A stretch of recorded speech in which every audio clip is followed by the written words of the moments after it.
I want to thank everybody for being here tonight. We're all here to help a country on the other side of the world, but our helping hand today is reaching all the way across the oceans, Europe, to Ukraine, and I would like to say that today we're all Ukrainian. So I'm going to teach everybody here a little Ukrainian. For those of that you are Ukrainian, please help the non-Ukrainians here. But you may have heard this before. The Ukrainian I'm going to speak is Slava Ukraini. Well, I'll explain that. When Slava Ukraini means praise, glory be to Ukraine. And Heroyam Slava means, which is the response, means heroes be praised. So let's try that again. Slava Ukraini. Okay, I don't think Putin heard that. So let's hear it one more time, okay? Slava Ukraini. Thank you. I want to acknowledge the host committee. I'm very proud to announce, normally I exaggerate a little bit, as Corey and Tammy or anybody I've raised money for will say. We're well over 200,000 right now. And our original goal was 150,000. I'm pretty sure we're going to get to the 250 that Yogi and I revised. So thank you all for being here and helping that be possible. The host committee, that it's been, it's easier now with Zoom actually, because we've been having our weekly Zoom committees meetings, although we had 2 this week to make sure tonight was such a success. And the host committee is Yogi Burke, Natalia Palenko, Gurpreet Singh, Oksana Lutsiak, Bruno Tedeschi, Donna McPhee, Andrew Olesneski, and Hardanal Singh.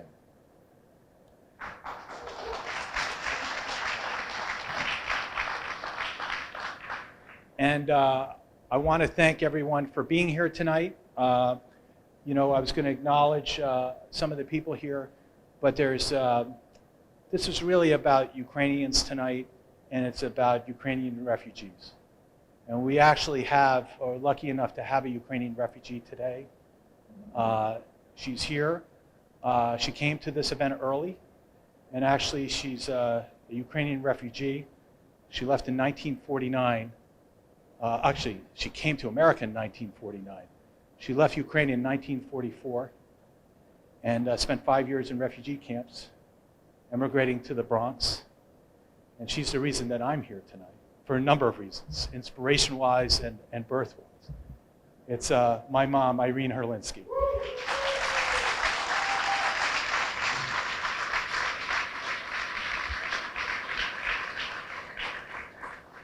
So she's inspired me in a number of ways, and I know people were here, like, I had a couple of people call me and tell me, are we sure that the money is going to be well spent, or is, what's going to happen to it? Well, Hardanal Singh and I are going there to Ukraine, to the city of Kharkiv, which has suffered, on August 11th, and we'll be there for 11 days. So your money's well spent. And we're going to make sure that it's well spent. So I believe we have some singers that are going to be coming in. They're going to perform after the rest of our speeches today. This is a band out of New York City. They're the Ukrainian Village Voices, and they're going to lead us all in the Ukrainians can at least sing along, in the Ukrainian national anthem.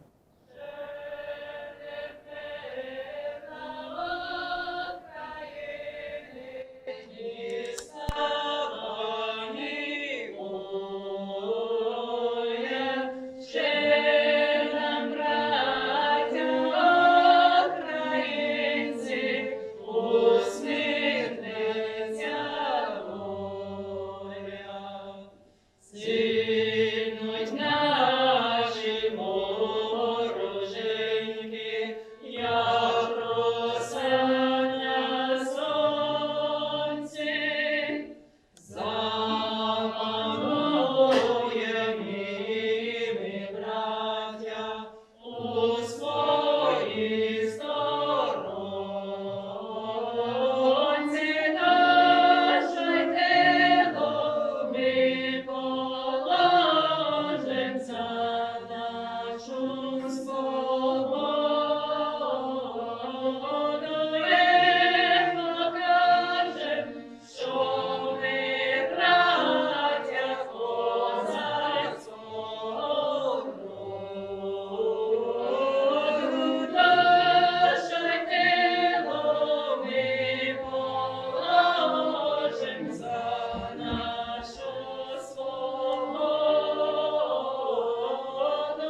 when we were putting the program together,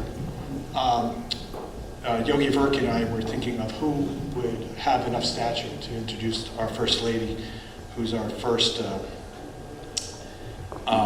guest. And I thought, well, I should do it. And Yogi looked at me and said, no. And I said, well, who do you think? And he said, well, how about me? And I said, no. But we both agreed on the next person. She's the chairwoman of the Gateway Corporation, which is going to put a transformational new tunnel through under the Hudson River. She's also an executive of Hackensack Meridian. Produced the video for the Central World Kitchen, and then we'll hear from Tammy. So without further ado, Balpreet Grewal. Balpreet Grewal Verk.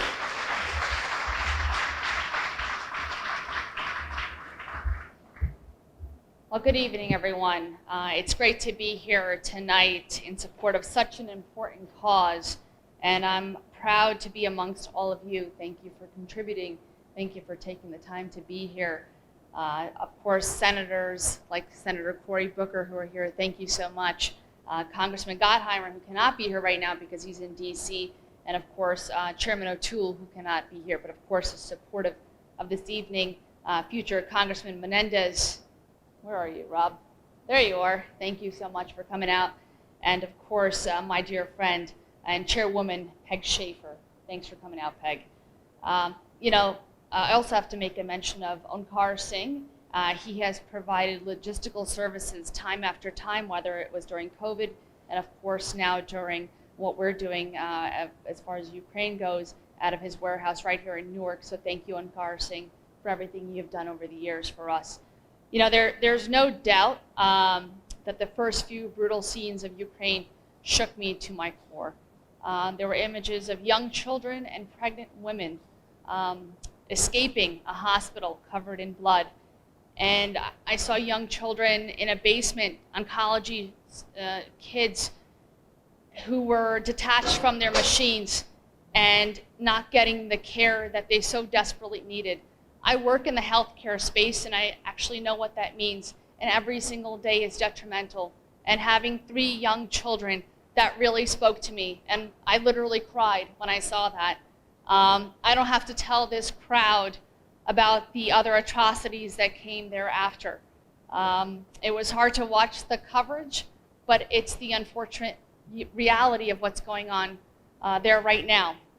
And I truly believe that coming together to show our support and to voice how we feel about these injustices make us who we are. So thank you so much again for your contributions, for your support, for standing up against what's going on in Ukraine right now. The person I'm about to introduce is a friend. She has fought tremendously hard for women and children of New Jersey and abroad, especially those that face disparities and hardships every day right here in this state. I'm not surprised that she's one of the first people to stand up against what's happening in Ukraine and obviously getting support for the country. And there's never enough time to mention everything she has done for this state, the state of New Jersey. But her work has certainly changed the lives of many people, and she's brought light to many important issues right here. I'm honored to sit on the Drum Whack board with her, where our only mission is to serve people, where any person, no matter who they are always welcome, and that's why we call it the People's House. Without further ado, ladies and gentlemen, please put your hands together for our First Lady, Tammy Schneider Murphy.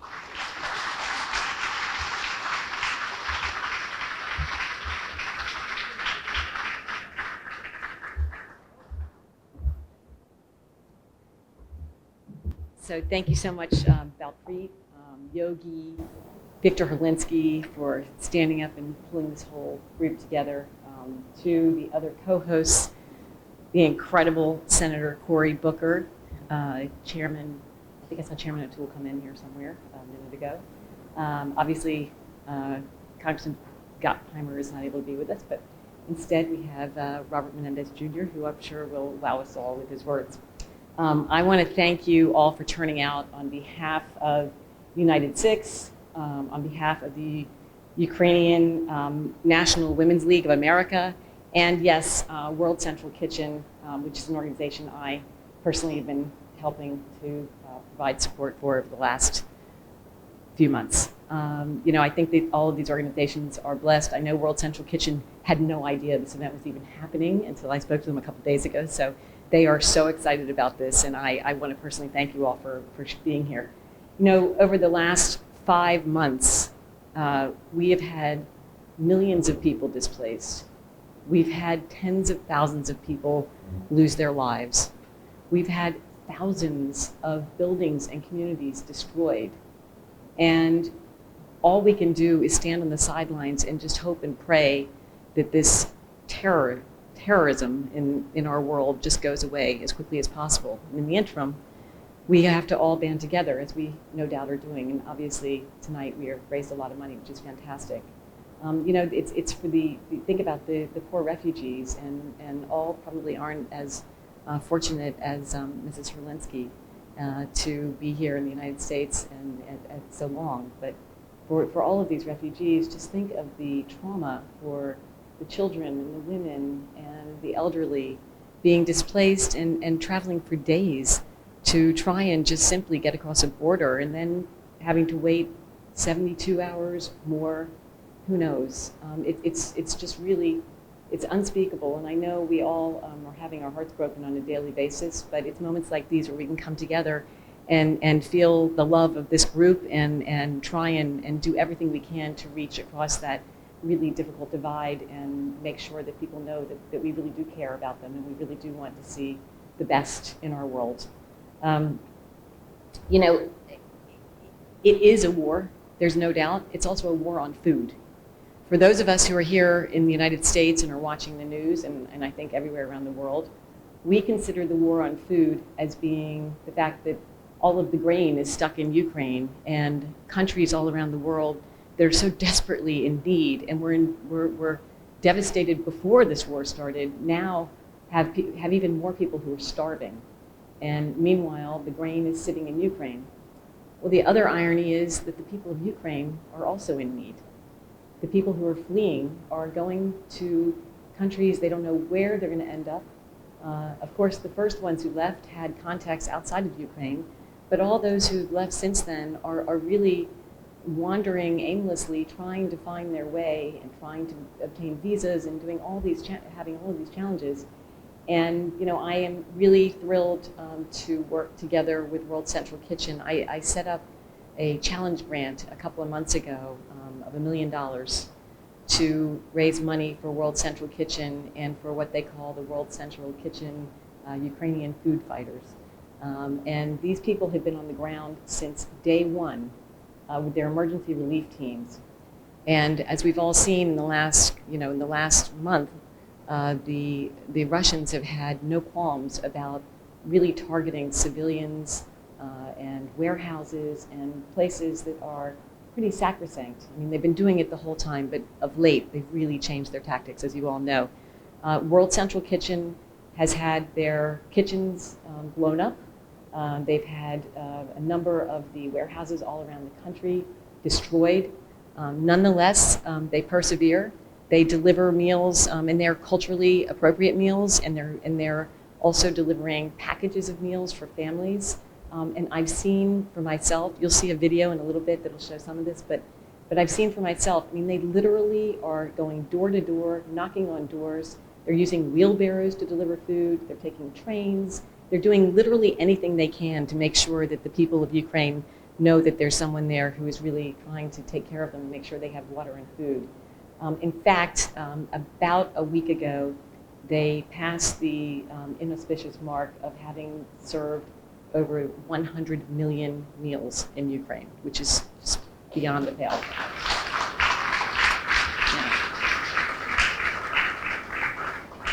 So on behalf of World Central Kitchen, on behalf of the other beneficiaries today, I thank you all for joining arms, locking arms on a Friday night no less, and coming to Newark. So thank you in the middle of the summer. That's not an easy feat, but one that the organizers clearly were able to pull off. Hats off to all of you. Thank you so much for having me. And with that, I will hand you back to Victor Holinsky, I think.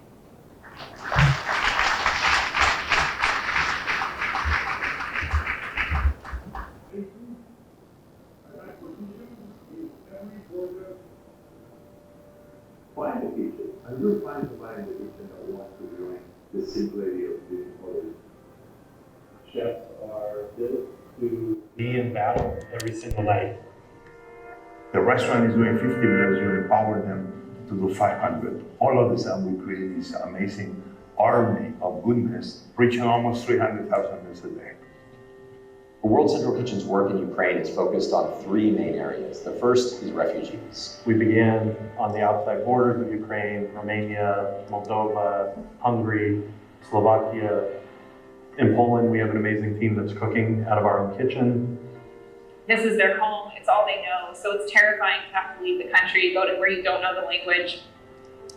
Second, we've activated more than 350 kitchens in Ukraine across 100 cities and towns to get food to Ukrainians that remain in places that don't have access to food. Many people are scared, they're remaining in their homes, they're in basements. We bring in hot meals so that people who haven't had access to food in weeks have something to eat right away. And we're also building grocery kits that feed a family for 3 to 4 days. As Russian troops have left certain areas in the north, we're really focusing our efforts on bringing food to those extremely hard-hit areas as soon as they are safe to do so. Roads are not safe because of mines. There's no grocery stores, of course, so they have no access to anything. Third, World Central Kitchen is transporting food all across Ukraine via truck, via train, millions of pounds of food. And this food is going directly into the communities that can cook for themselves. We have warehouses all over Ukraine stockpiling goods in different areas. So depending on the direction the war may take, we have some things that can get to different areas. 100 food at a time, just taking care of the elderly, the children, the women, the hungry, people in the bunkers, people in the bus station, in the train stations, people waiting in the border for days at a time. Channeling every dollar all across a regional and local economy. And in the process, lifting up people. Longer tables, no throwing bombs. All of a sudden, food becomes hope. We're going to win because nobody's going to be breaking our spirits.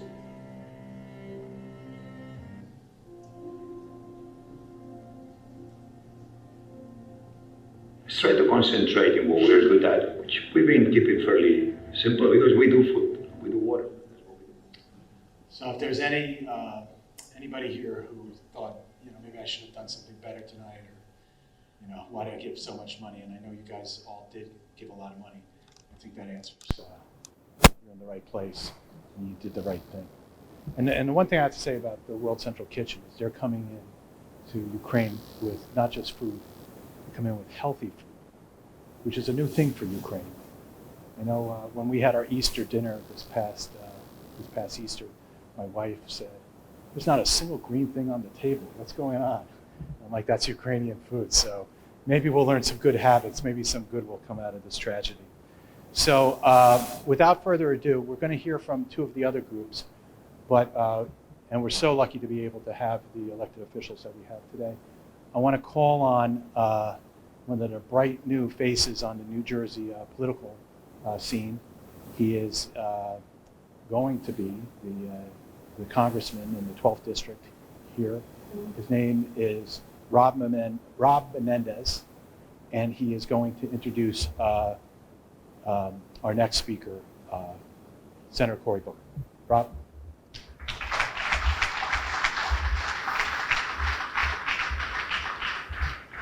Thank you, Victor, and thank you all for coming this evening. I just realized I'd be introducing Senator Booker, so I will be very, very brief.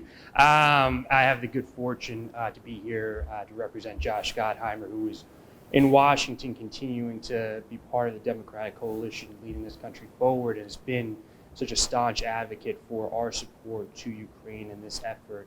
And I know that while he can't be here this evening, he has and will continue to stand alongside Ukraine and its people. I will just say two quick things. When you look at the footage of what's happening in Ukraine, it can feel overwhelming. But as I say daily, we are not obligated to fix everything, but we are not at liberty to do nothing. So by being here today, you are doing something to benefit the people in Ukraine who are going through such a difficult ordeal, and your support really will mean so much for their well-being. The second thing I'll say is on my father's side, my grandparents immigrated from Cuba. And I was mentioning earlier, they always thought they would go back to Cuba, and they never had that opportunity. And under much different circumstances, but I assure you that anyone that's here from the Ukrainian community that seeks to go back to your home, we will do everything we can to make sure that happens as soon as possible, and that your country is restored to its proper place and its full glory.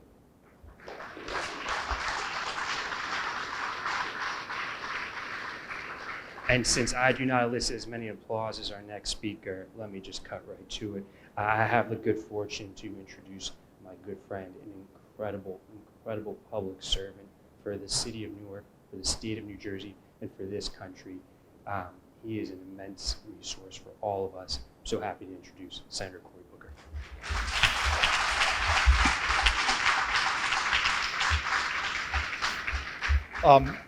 This is really meaningful to me to see everybody here. I want to just say thank you to the other three hosts that are here. The First Lady of this state, you all know, I have seen her amidst crisis after crisis after crisis.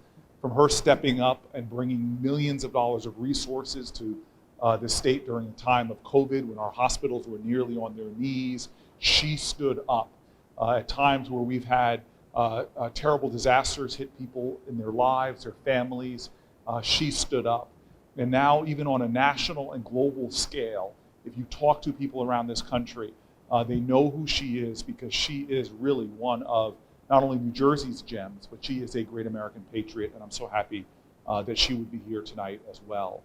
I also want to just point out a thanks to Victor, to Balpreet, to the guy that was lucky enough to marry Balpreet, Yogi. They are three people that have such a fierce sense of justice. I have seen them in private moments. I've seen their sense of not obligation, but their sense of the blessings that they have, and they're determined to pay them forward. They are friends of mine because I was told, surround yourself with people that inspire you. And they are three people that inspire me all the time to be the best version of myself. So thank you very, very much.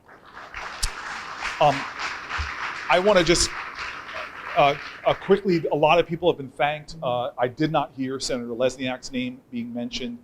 Senator Lesniak never represented Newark, but when I was mayor, he was one of the go-to people for this city. If you look out at the skyline, and he knows this is true, so much of the hundreds of millions of dollars of investment Newark has experienced was because he was one of our greatest allies in the state legislature. Would you please give Senator Lesniak? And the only other person I want to mention, the only other person besides Peg Schaefer, I have to mention her because she's not only my leader in the Democratic Party, but she scares me and I have to do what she says. So it's good to see Peg Schaefer. But I just want you all to know that all politics is local. My city council person is here, Brother Councilman Crump. It is great to see you. Truly, the Crump family, again, has been one of Newark's first families, and I'm just so happy to see him today in his bald head and bow tie. So it's good to see you, sir. I want to be brief. Victor bet me a lot of money that I couldn't be brief, and so since I want him to donate more, I'm going to try.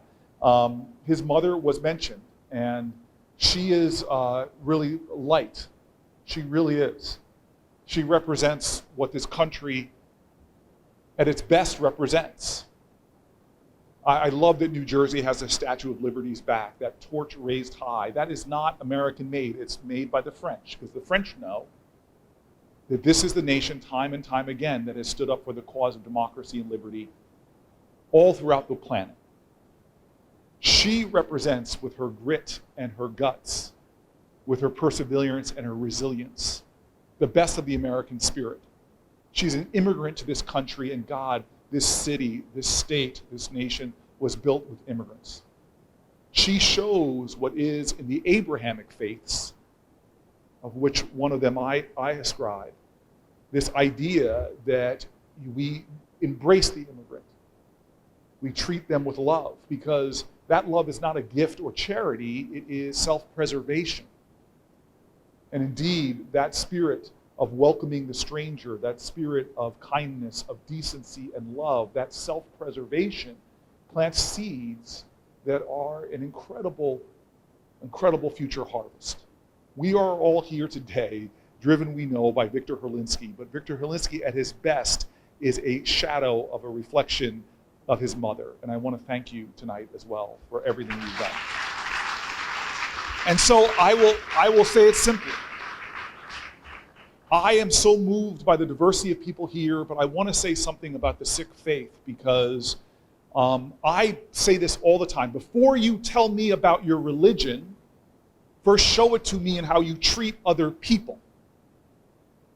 I have seen the Sikh faith in New Jersey understand that faith is best seen and not heard. As a theologian from my faith says, everywhere I go I preach the gospel, but only sometimes do I use words. I don't know if there's one Sikh American in Ukraine, except one Sikh believer is in Ukraine, except for the people that are there serving food right now. Because the Sikh faith understands what Martin Luther King said so eloquently, which is that we are all caught in an inescapable network of mutuality, tied in a common garment of destiny, that injustice anywhere is a threat to justice everywhere. And if you think that that is just some kind of highfalutin spiritual statement said by a man who died years before I was born even, it's not. The injustices happening right now as we speak, the people dying right now, today, because of the aggression of Vladimir Putin, it has created injustice around the planet. I've been in classified briefings about the national security crisis globally we have because of food insecurity. That we are at a point now on the planet Earth where there's more people in famine, more people food insecure than ever before in humanity, and so much of it is radiating out from the breadbasket of Europe that has fed the Middle East, from Yemen to Afghanistan, that's fed Northern Africa. And so from the Horn to the Congo, to the Ukrainian children right now struggling, this is the radiating cancer of injustice. And what makes me hopeful and happy that yes, on a Friday night we are here in Newark, is the truth. The Holocaust survivor said, the opposite of love is not hate, it is indifference. The opposite of love is not hate, it is apathy. The only thing for evil, necessary for evil to be triumphant, is for good people to do nothing. And so this is a response. This is love.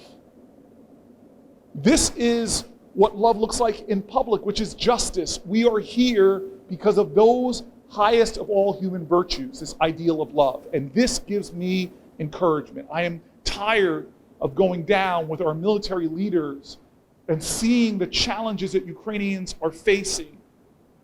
I've never seen more bipartisan unity in Washington than I see with this horrific invasion, not just because we stand with the Ukrainian people, but because we stand for our ideals. We are Americans. And whether it's totalitarianism, whether it's Nazism, whatever the evil, we have always been a country that stood up. And what makes this country great is not a homogeneity. What makes this country great is that from Ukrainian-born women to Sikh immigrant Americans We are joined together, not as a country that we all look alike or pray alike. We're joined together because we are a nation that stands up for our values. We don't just put our hand on our heart and swear an oath. We take our hand off of our heart and we go to work helping each other and helping to fight against injustice. So tonight, we have heavy hearts because of the death and destruction of a great nation, of people yearning to be free. But I have faith that the world is unifying and understanding that if we do not stop this evil here, it will spread. If we do not meet this injustice here, it will spread. And that perhaps on the other end of this crisis, we will not only see a free Ukraine, we will not only see a country rebuilding, we will not only see a people who have risen from the ashes of evil intent, but as a result, we'll see more people who understand the fragility of democracy and the need for all those people who share values to bind themselves together in common cause. That, to me, is the hope within this despair. That, to me, is a possibility within this pain. That, to me, I believe is not just a statement of aspiration. I believe because of events like this is our destiny. Thank you.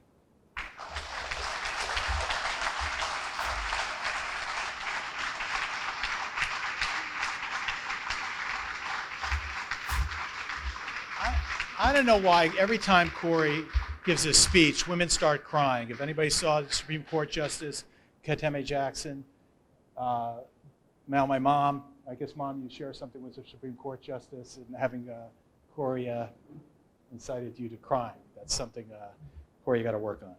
So our Congressman, Josh Gottheimer, is negotiating as we speak on the omnibus bill that's in Congress right now. It's my understanding he's going to be there all night.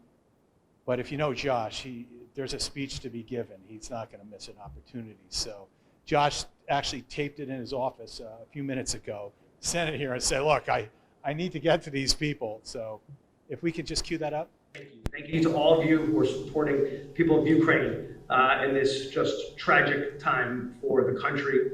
And your support, what you're doing for food and for helping families and all the support and supplies you're helping provide tonight, just know that it's making a huge difference. It will make a huge difference. I do want to thank my co-host tonight, the great Senator from New Jersey, Cory Booker, our phenomenal First Lady, Tammy Murphy, and a very dear friend of mine who does such a great job, the Honorable Kevin O'Toole, who does such a wonderful job in the port and elsewhere in the state of New Jersey. And of course, thank our good friend Victor Volinsky for helping make this happen and for all he does as well every day. So thank you. It's really what I want to say. I just want you to know how much I appreciate it. Again, I'm so sorry that I can't be there. I hope to get home soon. I hope to get to see you and thank you in person. Thanks and God bless.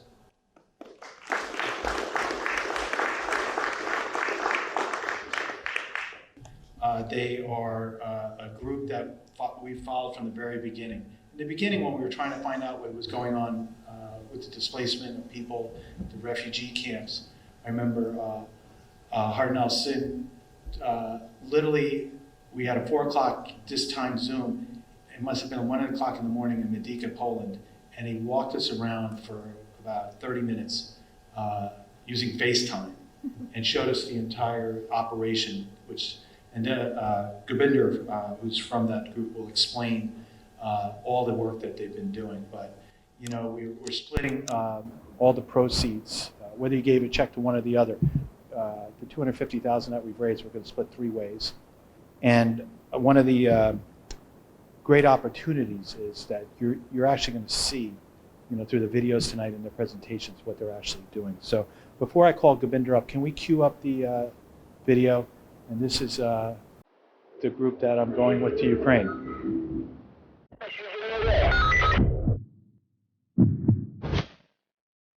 Negative K, nothing further, just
Imagine a place without food, without water, without security, without shelter.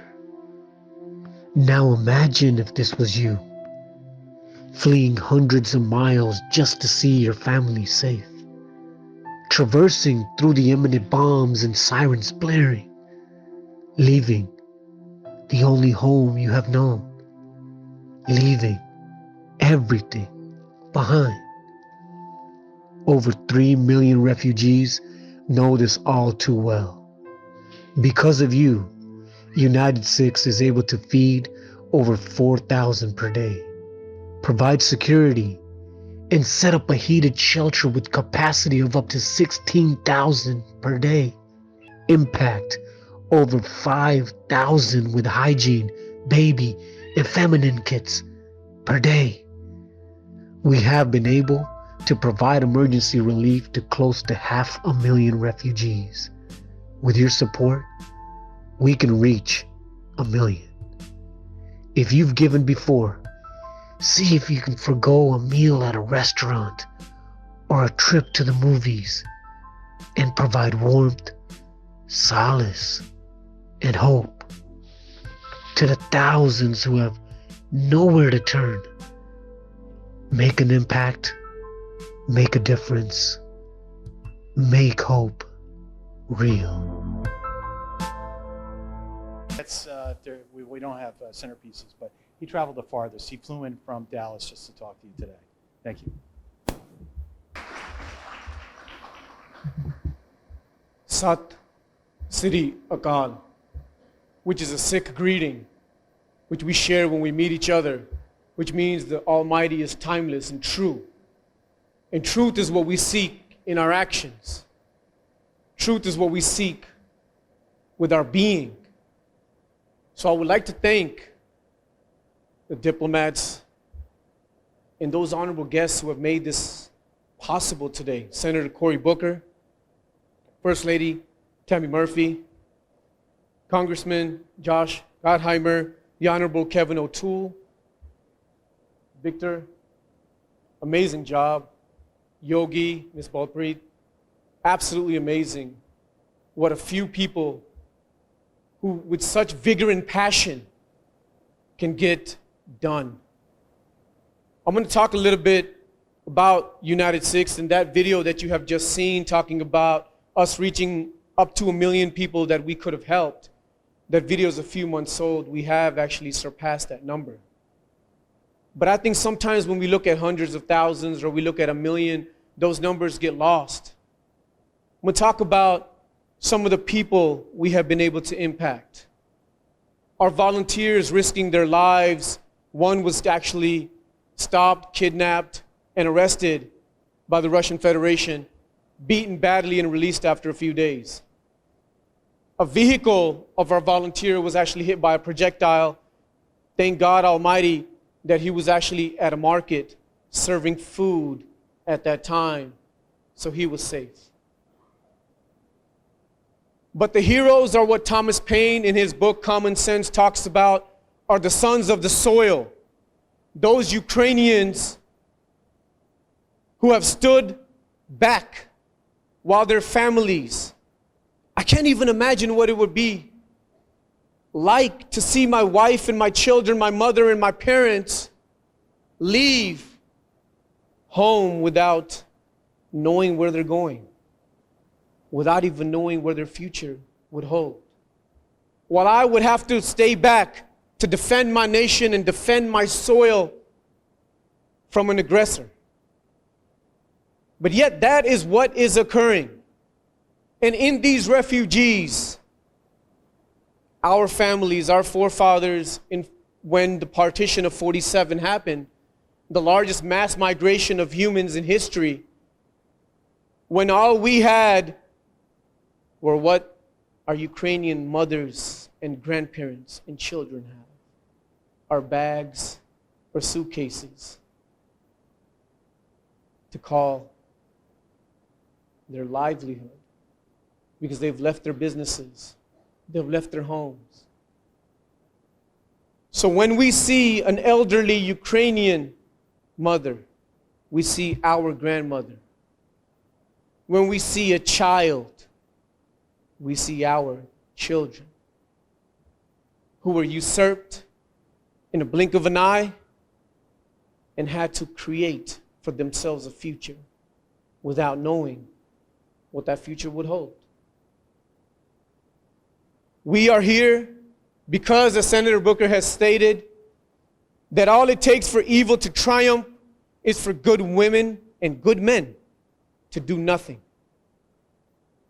So while United SIKHS volunteers are on the ground in Chennai, in Kharkiv, and in Kiev, we're meeting the mayors and the governors of the townships of the cities.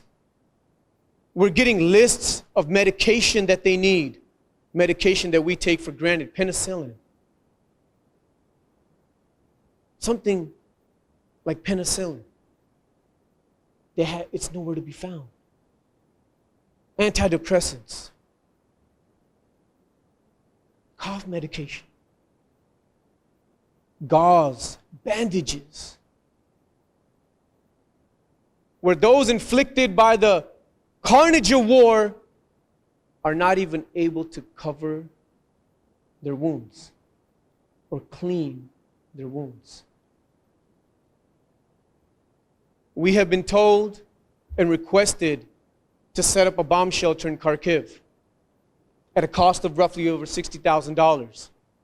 So a lot of these donations that we have been able to raise will go directly to those fleeing and scurrying missiles, bombs, and projectiles raining on their homes, raining on their heads.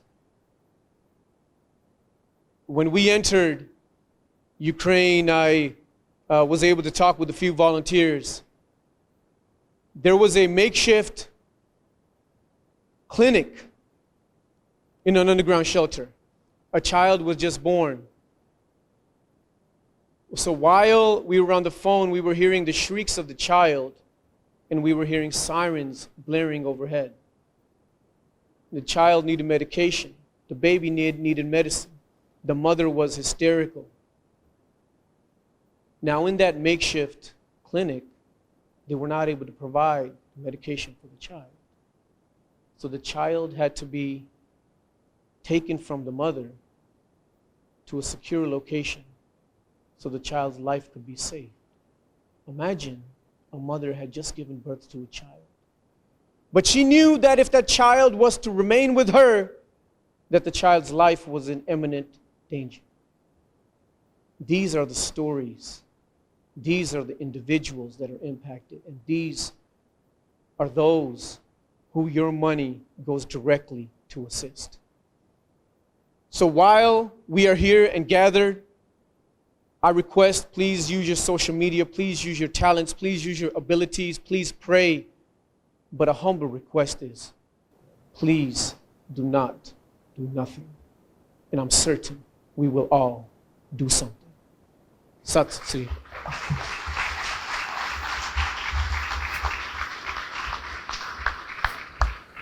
We have one last speaker before we get to a little presentation by the Ukrainian Village Voices. When I first called a friend, Ihar Sarchuk, who's the head of the medical center at Hackensack Hospital, he said, look, I'm only dealing with one group. It's the United National Women's League of America. Every dollar that you give goes to medical supplies to Ukraine. You want to know what's going on in Ukraine? You called Natalia Polenko.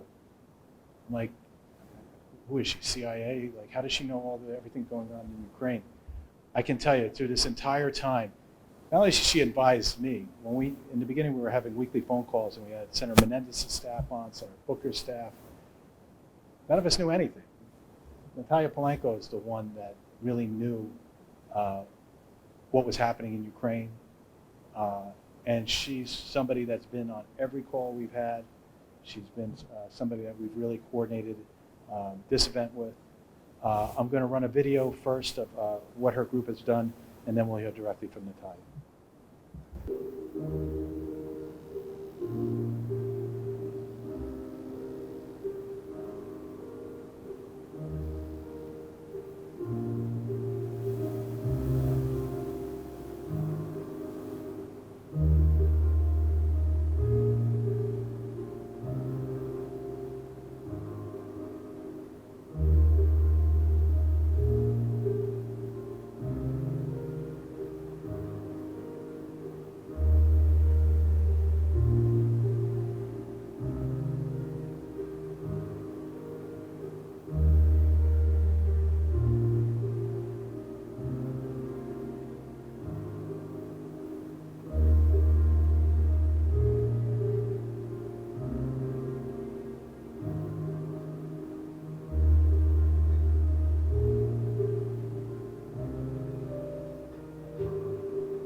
Thank you, Victor.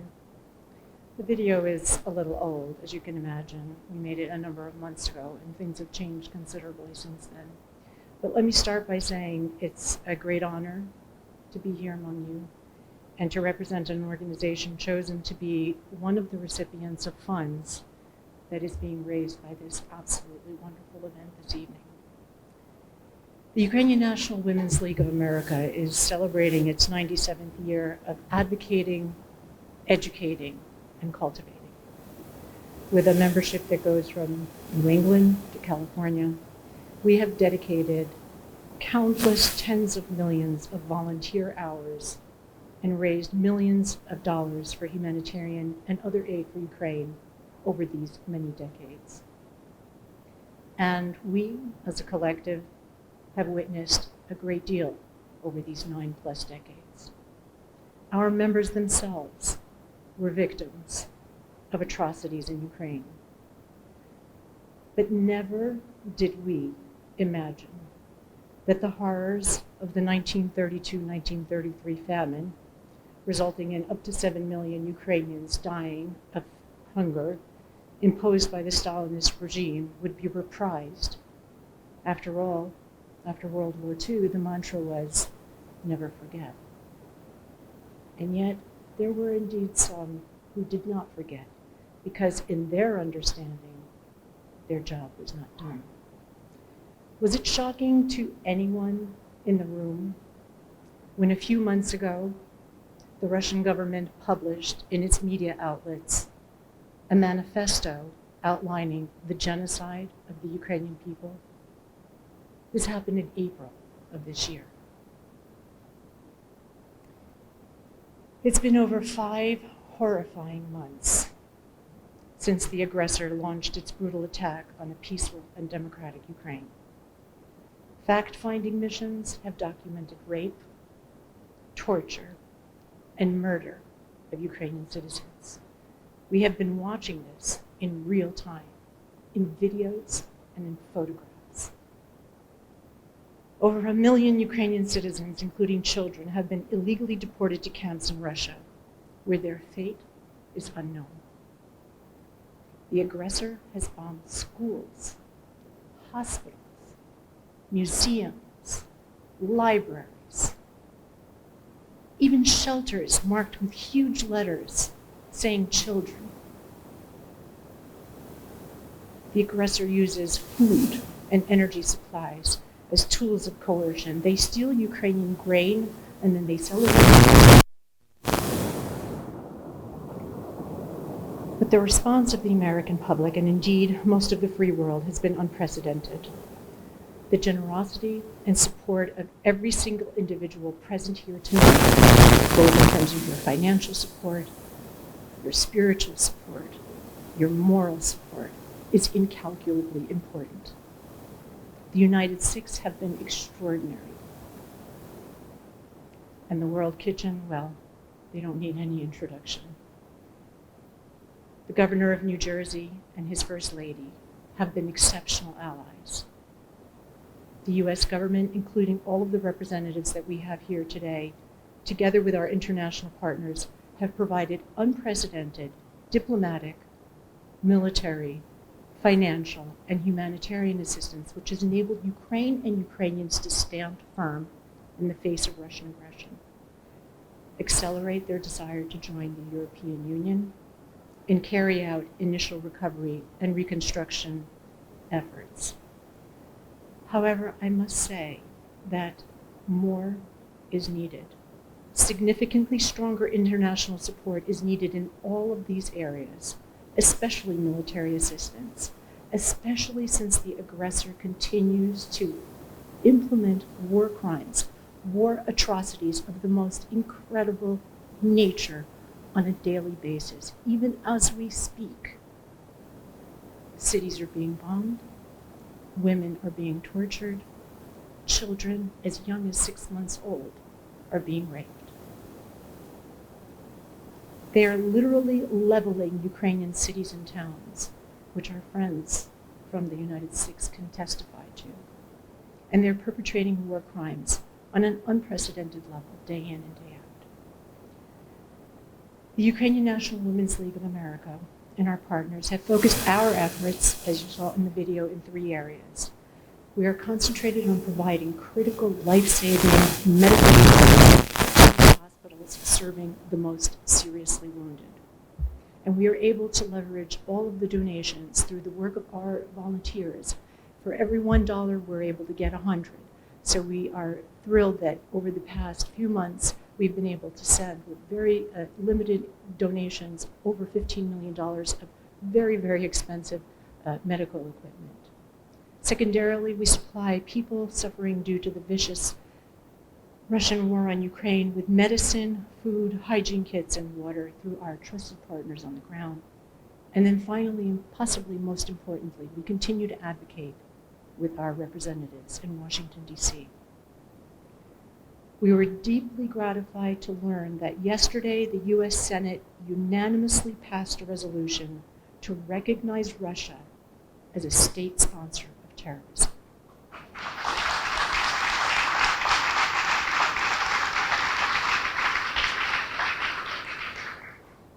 The people of Ukraine are fighting to defend their country.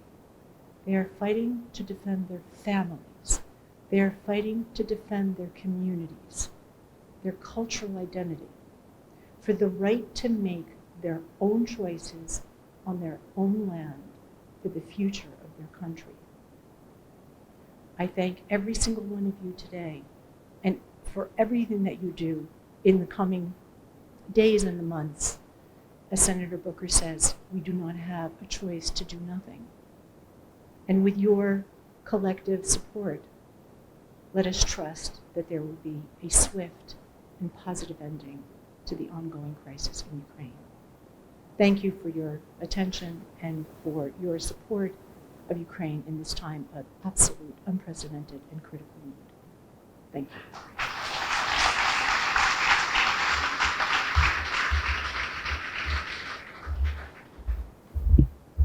So, not to end on a complete bummer, we're going to have the Ukrainian Village Voices come up and do several songs for us. I think everybody in the room needs a drink, so if you want to grab a drink, I'm going to while they're singing. And again, I want to thank everybody for coming tonight, for making this such a huge success. Thank you.